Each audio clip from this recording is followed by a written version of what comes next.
let's move a little bit into the post-2015 discussion. As I've mentioned earlier, this year is actually a very important year. 1 year to go before 2015, which marks the end of the Millennium Development Goals. And we know the EU has been very active in the debates and the international scene around the post-2015 agenda. And the EU is actually supporting a universal post-2015 framework, which plan is also in favor of. And of course, while no specifics have been proposed so far because discussions are still ongoing, how do you see a universal framework being implemented at a European level in Europe?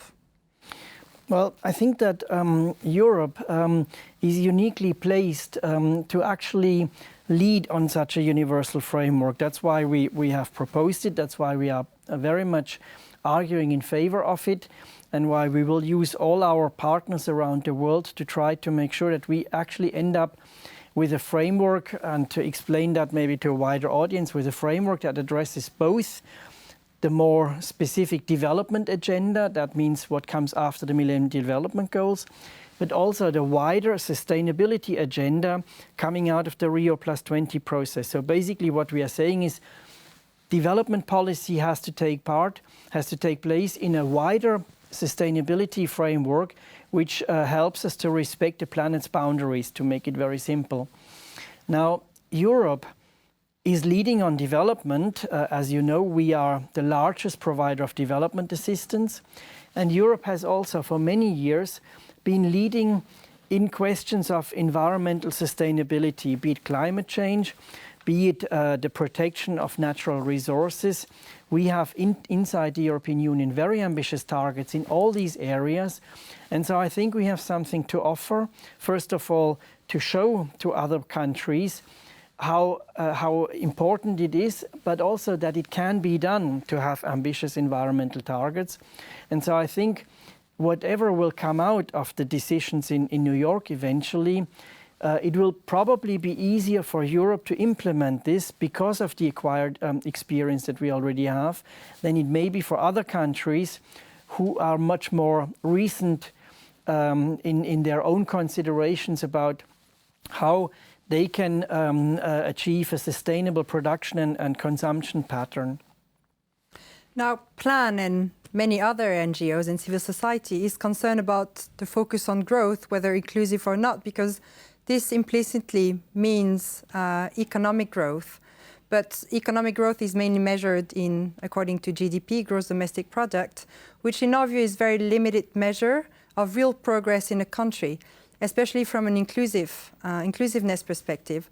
What is the EC having discussions on possible measures that would go beyond GDP and that would really be able to measure the well-being of people and of a country? Absolutely. I think we have been very clear in the agenda for change that we are aiming at growth, yes, but at inclusive and sustainable growth. That means growth has to benefit the largest possible part of the population, and growth has to be sustainable. And there can be no question that we cannot purely measure this by the GDP or increase in GDP. So we will certainly also in the discussions in New York that lead up to what we just discussed, to a sustainability framework, we will very much make sure that the three areas of sustainability, economic, environmental and social components, will be included in a future framework. And we are also very actively taking part in this discussion. We are currently working on a paper on green economy, where we will try to outline for ourselves, but also for others, how inclusive and sustainable growth can be promoted by what is nowadays called green economy, and where again I think we already have a lot to offer in terms of experience, in terms of sustainable ways of production and consumption in Europe. So, but I think what is important is still that, especially for poor countries, for developing countries, growth is a condition sine qua non to actually develop. They have to grow, they have to be able to provide jobs for their people. They have to grow because then the state will have more tax income, will be in a position to provide basic services to the population. So I think we are very clear. We are aiming at helping countries to grow, but in an inclusive and sustainable way.